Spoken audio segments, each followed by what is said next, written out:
अस्सलामुअलैकुम viewers, new global tyre में एक दफ़ा फिर खुशामदीद कहते हैं आपको। और आतिफ भाई से आपके सवालात का सिलसिला जारी है। और आतिफ भाई, जो लेटेस्ट सवाल है वो ये है कि बहुत सारे हमारे जो हैं कस्टमर जो हैं वो कंप्लेन करते हैं कि टायर अपनी उम्र से पहले ख़त्म हो गया, फट गया। और या ये प्रॉब्लम बहुत देखने में आता है कि साइड वॉल पे बबल बन जाता है या साइड वॉल पे कट लग जाता है, अक्सर बहुत कम माइलेज के ऊपर। तो इन मसाइल की क्या मेन वजूहात हैं और इनसे कैसे बचा जा सकता है? बहुत शुक्रिया तलाल। बहुत ज़बरदस्त किस्म का सवाल है ये। और बहुत सारे लोग अक्सर ये इस परेशानी में रहते हैं कि अच्छे से अच्छा ब्रांड डलवाया। फॉर एग्ज़ाम्पल, किसी ने मिचलन डलवा लिया, बहुत टॉप का ब्रांड है। किसी ने योकोहामा डलवाया, बहुत ज़बरदस्त ब्रांड है। और आपने सवाल किया कि बहुत जल्दी, मतलब चंद, इसमें कोई लिमिट नहीं है कि 1,000 किलोमीटर चलाएगा या 10,000 किलोमीटर चलाएगा उसके बाद ये हो सकता है कि वो यहाँ से टायर डलवा के वो साहब गए हैं और अपने एरिया में पहुँचते उनके टायर को कट भी लग जाए, पंचर भी हो जाए और इस तरह के मसले मसाइल आ जाएं। उसकी सबसे बड़ी वजह यह है कि हम लोग अपनी नीड्स के हिसाब से टायर बाई करते ही नहीं हैं। जो यहाँ पे एक कॉमन जो लोगों की थिंकिंग है वो ये है कि मैंने इस दफ़ा जा रहा हूँ तो मेरे एक दोस्त ने योकोहामा डाला था, मैंने योकोहामा ही डालना है। किसी ने मिचलन चला लिया, उसने उसको सजेस्ट कर दिया यार मिचलन डलवा लो। वो कहता जी मिचलन ही डालना है, मैंने और कुछ डालना ही नहीं है। अब जो असल जो बात बनती है वो ये बनती है कि इंसान को अपनी ड्राइविंग नीड्स और अपनी रोड कंडीशंस देखकर, जिस एरिया में वो रह रहा है या जहाँ पे उसकी एवरेज ड्राइव है, उस हिसाब से टायर सेलेक्ट करना चाहिए। तो आतिफ भाई, यहाँ पे सवाल ये उठता है कि हम अपने इन्वायरमेंट के हिसाब से टायर कैसे सिलेक्ट करें, क्या चीज़ें चेक करें?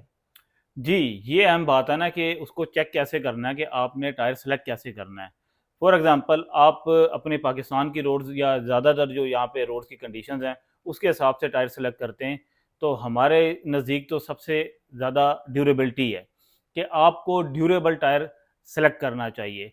हाँ, अगर आप थ्रू आउट स्मूथ रोड्स के ऊपर चलते हैं तो एक्स्ट्रा कम्फर्ट सीरीज़ का टायर डाल लें, मगर नॉर्मली आप जो है इसमें ड्यूरेबल टायर पाकिस्तान में इस्तेमाल करेंगे तो वो ज़्यादा बेहतर रहेगा। और उसको चेक कैसे करना है, बहुत ही आसान तरीका है, कोई इसमें मुश्किल बात नहीं है। देखिए, कंपनीज जो डिज़ाइन करती हैं ड्यूरेबल टाइप के टायर्स या रफ एंड टफ सर्फेसिस के ऊपर चलाने के लिए, उसका ट्रैक डिज़ाइन आप देखें, थोड़ा सा आपको सॉलिड सा नज़र आएगा। इस तरह के उसके अंदर ग्रूविंग होगी, जिस तरह ये XR611, ये एक ड्यूरेबल टायर है। ऐसे इन्वायरमेंट के लिए डिज़ाइन हुआ है जिसमें ज़्यादातर रोड्स टूटी फूटी हैं या खड्डे जम ज़्यादा हैं या नॉर्दर्न एरियाज टाइप का एरिया है या शहर के अंदर जो मुख्तलिफ इस तरह के छोटे छोटे पैच होते हैं, उस तरह के इन्वायरमेंट में इस तरह का टायर आप डिज़ाइन देख सकते हैं। काफ़ी ज़बरदस्त किस्म का उन्होंने दिया हुआ है, इसमें स्टोन रिपेलर भी हैं, मड गार्ड भी हैं, हर चीज़ इसके अंदर अवेलेबल है, ड्यूरेबिलिटी का आंसर भी शामिल है। अगर आप ज़्यादा स्मूथ रोड्स के ऊपर चलते हैं तो ये सिंपल सा एक डिज़ाइन आपके सामने है। ये योकोहामा का टायर है ES32 का। तो ये एक तो थोड़ा सा विजुअल इम्पैक्ट जो है ना, इसके ऊपर थोड़ा सा गौर करें तो आपको थोड़ा सा देखने के बाद भी अंदाज़ा हो जाएगा कि ये रफ एंड टफ सरफेस के लिए डिज़ाइन हुआ है और ये एक्स्ट्रा कंफर्ट सीरीज़ का, ये सिर्फ स्मूथ रोड्स के लिए बना है।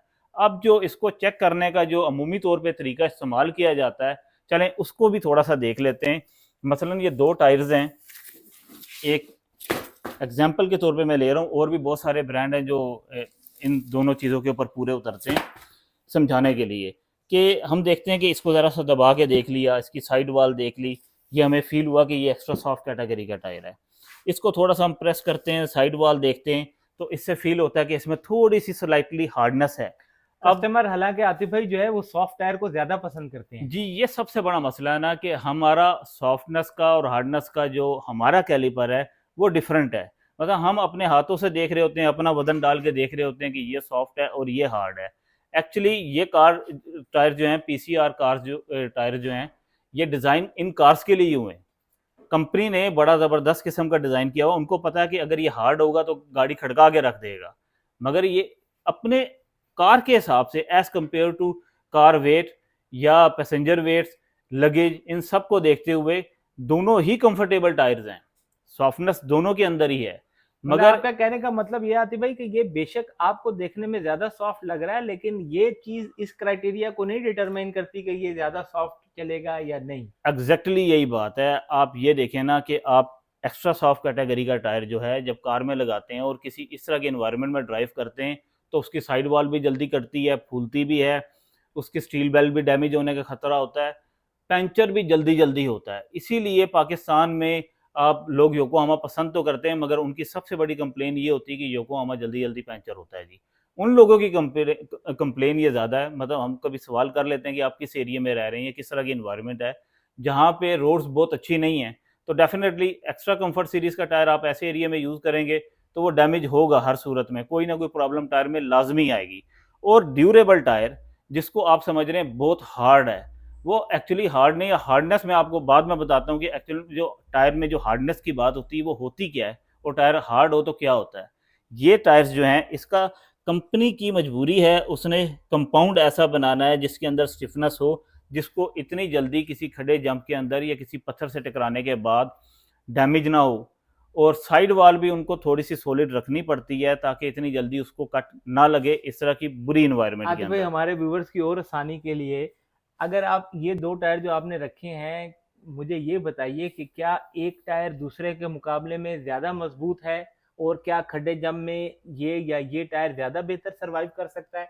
इनमें फ़र्क है दोनों में? जी बिल्कुल, देखें फ़र्क तो है। ये एक जापान का मेड इन जापान टायर है, बड़ा नामी गिरामी ब्रांड है, और ये भी इसका सिस्टर ब्रांड ही है। नैनकिंग भी असल में इन्हीं की कंपनी है, ताइवान में मैन्युफैक्चर होता है। इसका जो ट्रेड डिज़ाइन है, इस बात को मद्देनज़र रखते हुए डिज़ाइन किया गया है कि आपकी अगर रोड कंडीशंस अच्छी नहीं हैं, तो आप ये टायर वहाँ पे यूज़ करें। इसका मतलब हरगिज़ ये नहीं है कि ये ऑफ रोडिंग के लिए स्पेसिफिकली डिज़ाइन हुआ है कि आप ऑफ रोड करेंगे या किसी रैली में आपने शमूलियत करनी है तो फिर आप ये टायर डालेंगे। ये नॉर्मल एनवायरनमेंट में कंफर्ट सीरीज़ का टायर है। कंपनी ने साथ मेंशन किया है कि टायर है तो इस तरह की रफ एंड टफ एनवायरनमेंट के लिए, मगर कंफर्टेबल है, और वो जब आप ड्राइव करेंगे तो आपको फील होगा वाकई ही ऐसा है। योकोहामा, अब आप मुझे बताएं कि जापान के अंदर कौन सी रोड्स ऐसी हैं जिसके अंदर बहुत बुरे बुरे खड्डे हैं, ये जंप्स हैं, इस तरह की कोई सड़कें हैं। देखिए, उनकी जो जापान की जो टेक्नोलॉजी की फ़िलासफ़ी है वो उनकी रोड्स के हिसाब से है। उन्होंने वो टायर उस तरह डिज़ाइन किए हुए हैं। हमारी इन्वायरमेंट में बेशक बहुत अच्छे चलते हैं ये, मगर ज़्यादातर स्मूथ रोड्स के ऊपर ज़्यादा बेहतर हैं। अगर आपने रफ़ एंड टफ़ इन्वायरमेंट में चलना है तो इस तरह का टायर चूज़ करें जो कि ड्यूरेबल भी हो, माइलेजेस भी अच्छे दे, और रफ़ एंड टफ़ सरफेस के अंदर अच्छा चल जाए। फॉर एग्ज़ाम्पल नैनकिंग है, इसके अलावा और ब्रांड्स भी हैं। आतिफ भाई, ये बहुत आपने जो है वो बहुत ही जो है हमारे व्यूवर्स के लिए आसानी कर दी, लेकिन यहाँ पे थोड़ा सा हमें एग्जांपल दे दीजिएगा, और आसानी हो जाएगी कि कौन कौन से ब्रांड जो हैं वो आप रफ एंड टफ जिस तरह के एनवायरनमेंट, जैसे आपने बताया कि नॉर्मल एनवायरनमेंट जो हमारी जीटी रोड जो है वो भी रफ एंड टफ कंसिडर की जाती जी, है, ऐसा ही। तो उसके अंदर चलने के लिए कौन से ब्रांड्स की तरफ ज्यादा हमें जाना चाहिए, और अगर हम जो है वो सिटी के अंदर ही चलते हैं, शहर में ही चलते हैं, तो उसमें फिर जो है वो कौन से ब्रांड जो है वो ज्यादा सूटेबल है? लेकिन ज्यादा डिमांड्स तो उन्हीं टायर्स की आती है जो मजबूत भी हों और कंफर्टेबल ग्रिप भी दें और सॉफ्टनेस भी दें। जी, ठीक है, ब्रांड्स के ऊपर बात कर लेते हैं। मसलन हमारे पास योकोहामा है, बहुत टॉप का ब्रांड है। आप इसको सिटी इन सिटी ड्राइव या मोटरवेज़ के लिए इस्तेमाल कर सकते हैं, बहुत बेस्ट है। नैनकिंग का इको 2 प्लस है, ये इसी पर्पज़ के लिए डिज़ाइन हुआ है, बहुत अच्छा है इस हिसाब से। आप इसके अलावा इसमें जीटी इंडोनेशिया डाल सकते हैं, ये भी इसी तरह के एनवायरनमेंट के लिए डिज़ाइन हुआ है कि आप इन सिटी और स्मूथ रोड्स के ऊपर बहुत ज़्यादा चलते हैं। और डनलोप R1 है, वो भी इसी पर्पस के लिए डिज़ाइन हुआ है।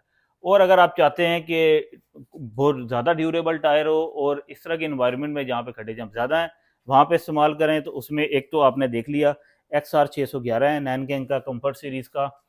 फिर कंफर्ट सीरीज़ में नैनकिंग का एक और आता है जी RX 615। अगर आप ये ट्रेड दिखा सकें RX 615 का, ये भी इसी पर्पस के लिए डिज़ाइन हुआ है काफ़ी हद तक। इसका ट्रेड डिज़ाइन आप देख लीजिए, कंफर्टेबल है और ड्यूरेबल है, माइलेजेस भी अच्छे देता है, साइड वॉल भी इसकी काफ़ी ड्यूरेबल अच्छा है। भाई, क्या ड्यूरेबल टायर्स के कंपाउंड में भी फर्क होता है? जी, डेफ़िनेटली रबड़ कंपाउंड का जो रबड़ की कंपोज़िशन है वो मुख्तलिफ ही होती है, तभी जाके थोड़ी-सी उसके अंदर स्टिफनेस आती है और फिर वो कट और इस तरह की चीज़ों से बच पाता है। फिर आप ब्रिजस्टोन की बात कर लीजिए, ब्रिजस्टोन बहुत ड्यूरेबल टायर है और पूरी दुनिया में मशहूर है अपनी ड्यूरेबिलिटी की वजह से। इसका भी आप देख लीजिए कि इसका जो ये ब्लॉकिंग है ये काफ़ी स्टिफ है, मगर टायर सॉफ्ट कैटेगरी में ही आता है ये भी।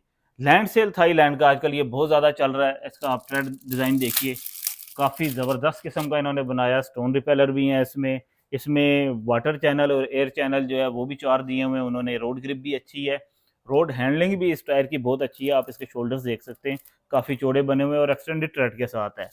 बहुत ड्यूरेबल टायर है ये भी। फिर गुड ईयर में ड्यूरा प्लस है। तो नैन इसके अलावा अगर आप बजट टायर में जाते हैं तो मिनर्वा बहुत अच्छी ऑप्शन है आजकल। ये देखिए बहुत ज़्यादा चल रहा है ये मार्केट में। ये है एक्सल रेटिंग का टायर। अब इसका ट्रेड डिज़ाइन देख लीजिए, योकोहामा से मिलता जुलता उन्होंने बना दिया है, मगर जो इसकी ट्रेड की कंपोजिशन है वो डिफरेंट है। इसके शोल्डर्स आप देख सकते हैं काफ़ी चौड़े हैं और ये एक्सल रेटिंग में अवेलेबल है। तो जो टायर भी एक्सल रेटिंग में आएगा उसमें ड्यूरेबिलिटी का आंसर वैसे ही पाया जाता है। बहुत शुक्रिया आतिफ भाई। तो व्यूवर्स, ये जो है आपके सवालात के जवाबात आतिफ भाई देते जाएंगे जैसे जैसे हम सीरीज को आगे चलाएंगे। आपके दूसरे सवालों के अभी बहुत सारे भाई ने हमने मैसेज किया कि आपने हमारा सवाल नहीं पूछा, तो इंशाल्लाह सीरीज देखते रहिए। नेक्स्ट जो है वो आपका सवाल भी हम पूछने जा रहे हैं। और न्यू ग्लोबल टायर को देखते रहिए। अल्लाह हाफिज।